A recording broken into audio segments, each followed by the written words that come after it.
ওকে একটা মশার ধূপ দাও তো।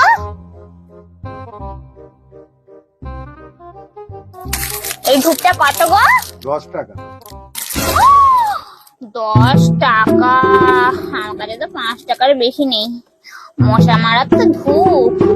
এক কাজ করি, একটা ফ্রিতে ডিমেটে নিয়ে যাই, তাহলে 10 টাকা খরচা হবে না আর ঠিকঠাক মশা মরে যাবে। বলছি একটা ডিমেটে হবে কাকু? ওখানে অনেক পড়ে আছে, নিয়ে যাও 3-4।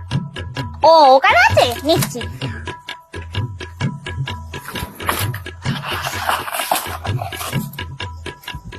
এই ধূপটা নিয়ে যাও, নিয়ে যাও। ওই ধূপ আর আমি নেবো না, এই তো ফ্রিতে ডিমেটে নিলাম। বাড়ি গিয়ে এটা জ্বালিয়েই আর মশা তাড়াবো।